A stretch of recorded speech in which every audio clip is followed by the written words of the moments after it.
Olá! Hoje a gente vai fundo em um projeto Faça Você Mesmo que é, olha, fascinante. Ele resolve um problema super comum que muita gente acaba ignorando, a calibragem certa dos pneus. A ideia aqui é ver em detalhe como uma ferramenta que parece simples pode, na verdade, se tornar bem inteligente. Bom, para começar, vamos falar do que realmente importa aqui: segurança. Pensa só, quase 30% dos acidentes que acontecem por falha mecânica estão ligados de um jeito ou de outro a problemas nos pneus. É um número assim muito alto, né? E algo que uma boa manutenção preventiva poderia ajudar a diminuir bastante. E não é só segurança não, tem também um impacto direto no bolso. Sabe, manter o pneu na pressão certinha diminui o esforço que o carro faz para andar. E isso, no final das contas, pode gerar uma economia de combustível de até 10%. Imagina o que isso significa no acumulado de um ano inteiro. Aliás, falando em economia, calibrar o pneu do jeito certo também faz com que ele se desgaste de forma mais uniforme. O resultado? A vida útil do pneu pode aumentar em mais de 25%. Ou seja, menos idas à borracharia para trocar pneu, né? Bom demais. Então, peraí. Se os benefícios são tão óbvios, né? Mais segurança, economia de grana, pneu durando mais, por que tanta gente deixa de checar a pressão dos pneus com frequência? Pois é, exatamente essa a questão que o projeto de hoje vem para resolver. E é aí que entra a nossa solução, o aferidor inteligente. E olha, ele é muito mais do que um simples medidor. Ele foi pensado para ser tipo um assistente pessoal, que dá uma recomendação feita sob medida. Ele transforma aquela tarefa chata de manutenção em uma decisão, sabe? Uma decisão bem informada. Tá, mas o que é esse tal de aferidor inteligente afinal? Bom, é um aparelhinho portátil, sabe? O coração dele é um microcontrolador, o ESP32. Ele não só mede a pressão, como também diz qual seria a pressão ideal.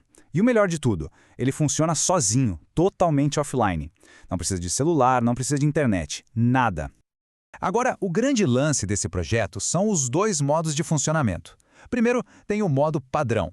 Nele, o aparelho funciona como um medidor digital super preciso que mostra a pressão do pneu, a pressão do ar e até a temperatura. Mas aí tem o modo analítico, e é aí que a mágica acontece. Ele vira tipo um consultor, pedindo algumas informações para calcular a calibragem perfeita para aquele momento. Ok, parece legal, mas como é que isso funciona por dentro? Vamos dar uma espiada nos componentes que fazem esse dispositivo ser tão inteligente. E pode ficar tranquilo, não é nenhum bicho de 7 cabeças. Cada pecinha ali foi escolhida a dedo e tem uma função bem específica. Olha só a simplicidade genial da coisa. O SP32 é o cérebro, quem manda em tudo. Aí tem o sensor SMP3011, que é como se fosse o dedo do aparelho, sentindo a pressão lá dentro do pneu. O outro sensor, o BMP2800, está de olho no ambiente, medindo a pressão atmosférica e a temperatura. A telinha OLED é o rosto, onde a gente vê tudo. E para conversar com ele, só 3 botõezinhos. Simples e direto. E é isso que torna o projeto tão eficiente. O SP32 é o maestro da orquestra. Ele coleta os dados dos sensores, mastiga essas informações e mostra o resultado de um jeito super claro na tela. É uma arquitetura centralizada, sabe? Muito robusta e que gasta pouquíssima energia. Agora vamos mergulhar no segredo do projeto, a funcionalidade que realmente faz a diferença, o modo analítico. É nesse ponto que o aparelho deixa de ser um simples medidor para se tornar, bom, inteligente de verdade. Ele pega um número e transforma numa recomendação que realmente ajuda. E o uso no dia a dia foi pensado para ser moleza. Olha só, primeiro, você conecta ele no pneu. Na hora, ele já mostra a pressão atual. Aí, com um clique duplo, entra-se no modo analítico. Usa-se os botões para dizer se é um carro ou uma moto e se está pesado ou leve. E pronto, na mesma hora, ele calcula e mostra na tela a sugestão de pressão. Simples, rápido e sem complicação. E por trás dessa sugestão mágica, tem um algoritmo bem pé no chão. Essa fórmula aí, simplificando bastante, mostra como ele pensa. Ele pega a pressão recomendada pelo fabricante, ajusta um pouquinho dependendo da carga do veículo, e aqui vem o pulo do gato. Ele também compensa pela temperatura do pneu. Porque, né? Pneu quente tem a pressão mais alta e o aparelho é esperto o suficiente para considerar isso no cálculo. Beleza, mas um projeto desses só vale a pena se for útil e, claro, acessível. Então, como é que ele se compara com o que a gente já encontra para comprar por aí? Vamos botar lado a lado para ver qual é a dele. Olha, essa tabela aqui mata a charada. De um lado tem aqueles medidores portáteis bem básicos, baratinhos, mas que só medem. Do outro, os sistemas que já vêm no carro, os TPMS, que que são mais caros e quase sempre precisam de um app no celular. E o nosso projeto? Ele fica exatamente no ponto ideal.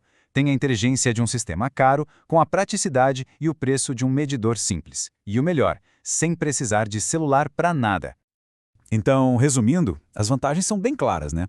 Primeiro, ele ser offline é um baita diferencial. Funciona em qualquer canto. Segundo, o custo das peças é baixo, o que o torna super acessível. Terceiro, a interface com só 3 botões é a prova de erro.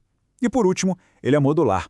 Quer dizer, no futuro dá para adicionar um Bluetooth ou outra coisa sem ter que jogar tudo fora e começar de novo. Mas o projeto não para por aqui não, hein? A jornada está só começando. Os próximos passos já estão traçados. Primeiro, muitos testes na prática para garantir que ele é preciso de verdade.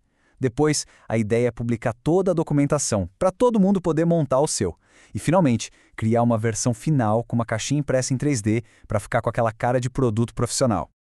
E tudo isso faz a gente pensar, né? Esse projeto pega uma ferramenta super comum que todo mundo conhece e dá um banho de inteligência. A pergunta que fica no ar é: que outras ferramentas no nosso dia a dia poderiam passar por essa mesma transformação? Deixar de ser só digital para se tornar realmente inteligente, entendendo o contexto? Fica aí a reflexão. Valeu por acompanhar a gente nessa análise.